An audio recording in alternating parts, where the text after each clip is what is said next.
সাতপন্থী সন্ত্রাসী গোষ্ঠী কর্তৃক টঙ্গীর ময়দানে সন্ত্রাসী হামলার মাধ্যমে 4 জন নিরীহ সুরাই নিজামের সাথীর হত্যাকাণ্ডের বিষয়ে দ্রুত চার্জশিট দাখিল, জড়িতদের অবিলম্বে গ্রেফতার, দ্রুত ন্যায় বিচার নিশ্চিত করা সহ প্রাসঙ্গিক ন্যায্য দাবিতে আজকের এই সংবাদ সম্মেলন। মহান প্রভু আল্লাহ তাআলা পবিত্র কোরআন মজিদে ইরশাদ করেছেন, তোমরা সৎকর্ম ও তাকওয়ার অর্থাৎ আল্লাহ তাআলার ভয়ের ক্ষেত্রে একে অপরকে সহযোগিতা করো এবং গুনাহ ও জুলুমের কাজে পরস্পর সহযোগিতা করো না। আল্লাহ তাআলাকে ভয় করো, নিশ্চয়ই আল্লাহ তাআলা কঠোর শাস্তিদাতা।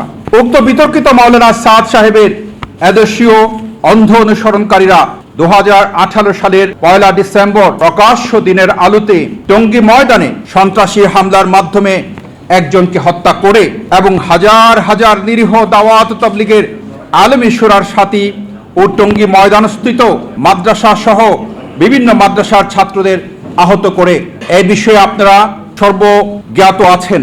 এর মাধ্যমে তারা দেশের শান্তিপূর্ণ ইসলাম প্রচারের ইতিহাসে এক কলঙ্কজনক অধ্যায়ের সূচনা করে তারা নিজেদেরকে একটি সন্ত্রাসী গ্রুপ রূপে চিহ্নিত করতে সমর্থ হয়। প্রিয় বিদগ্ধ সাংবাদিক ভাইরা, সার্বিক বিষয়াদি বিবেচনান্তে বর্তমান অন্তর্বর্তীকালীন সরকারের সর্বোচ্চ প্রশাসন অত্যন্ত সুচিন্তিতভাবেই বিগত 4 ও 7 নভেম্বর 2024 ইংরেজি তারিখে ঐকমত্য সিদ্ধান্ত গ্রহণ করেন যে 2025 সালের জানুয়ারি ফেব্রুয়ারিতে অনুষ্ঠিতব্য বিশ্ব ইজতেমার জন্য মাঠের প্রস্তুতিমূলক দায়িত্ব পালন করবেন দাওয়াত তাবলীগের আলেমী শুরার অনুসারীগণ। অতঃপর তারা অর্থাৎ দাওয়াত তাবলীগের আলেমী শুরার অনুসারীগণ প্রথম পর্বের ইজতেমা শেষ করে 4 ফেব্রুয়ারি 2025 তারিখে বিকাল 3টায় ইজতেমার ময়দান স্বরাষ্ট্র মন্ত্রণালয়ের গঠিত ঢাকা বিভাগীয় কমিশনারের নেতৃত্বে ইজতেমা মাঠ প্রস্তুত কমিটির হাতে ইজতেমা মাঠ হস্তান্তর করবেন। সাতপন্থীরা ওই দিন বিকেলেই 4 ঘটিকায় উক্ত ঢাকা বিভাগীয় কমিশনারের নেতৃত্বে ইজতেমা মাঠ প্রস্তুতি কমিটির নিকট হতে ইজতেমার ময়দানের দখল বুঝে নেবেন এবং তাদের ইজতেমা শেষে 11 ফেব্রুয়ারি 2025 তারিখ দুপুরে একই কমিটির নিকট মাঠের দখল বুঝিয়ে দিবেন। কিন্তু সন্ত্রাসী সাদ বাহিনী সরকারি উক্ত সর্বসম্মত সিদ্ধান্তকে বৃদ্ধাঙ্গুলি দেখিয়ে উক্ত সিদ্ধান্তের সম্পূর্ণ বিপরীতে অবস্থান নিয়ে টঙ্গী ইজতেমা ময়দানে 20 থেকে 24 ডিসেম্বর 2024 তারিখে সাতপন্থীদের 3 চিল্লার সাথীদের জোর অনুষ্ঠিত হবে মর্মে মিথ্যা ঘোষণা দিয়ে অনলাইন ও অফলাইন প্রচারের মাধ্যমে দোরাত নদীর পশ্চিম পাড়ে অবস্থিত বেলাল মসজিদে হাজার হাজার সাতপন্থী দেশীয় অস্ত্র সহ সমবেত করে অত্যন্ত সুপরিকল্পিতভাবে 2024 সালের 17 ডিসেম্বর দিবাগত রাতে 1 ডিসেম্বর 2018 সালের একই কায়দায় টঙ্গীর ইজতেমা ময়দানে ঘুমন্ত ও তাহাজ্জুদ নামাজরত সুরাই নিজামের সাথী উলামায়ে মাশায়েখ ও ছাত্রদের উপর নৃশংস বর্বরোচিত হামলা চালায় এবং 4 জনকে হত্যা করে শত শত সাথীদেরকে মারাত্মকভাবে আহত করে তাদের মধ্যে অনেকেই চিরতরে পঙ্গুত্ব বরণ করে নিয়েছেন।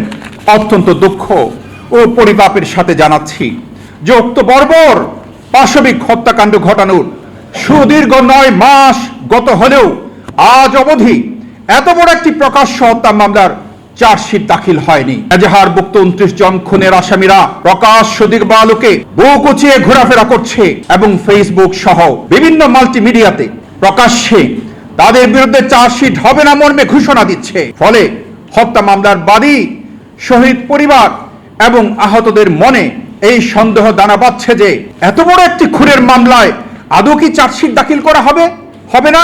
ন্যায় বিচার আলোর মুখ দেখবে না, নাকি বিচারের বাণী নিভৃতে কাঁদবে? আমাদের সুনির্দিষ্ট দাবি সমূহ: 1.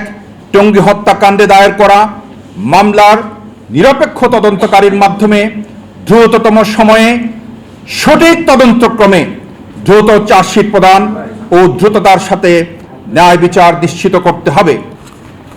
2.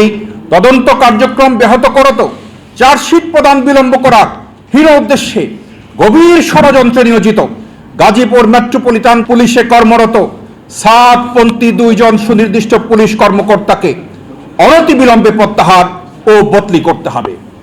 3. কুখ্যাত খনি গডফাদার ওয়াসিফুল ইসলাম আব্দুল্লাহ মনসুর, ওসামা, মুয়াজ বিন নূর, এর্তেজা, মিরপুরের মিজান, আতাউর, সায়েম, স্বর্ণ মিজান, হাসানুল হায়দার, ওয়াসিউদ্দিন, রেজাউল করিম, ডক্টর আব্দুস সালাম, লিয়াকত সিদ্দিকী সহ সকল এজাহারভুক্ত ও এজাহার বহির্ভূত আসামিদেরকে দ্রুত গ্রেফতার করতে হবে।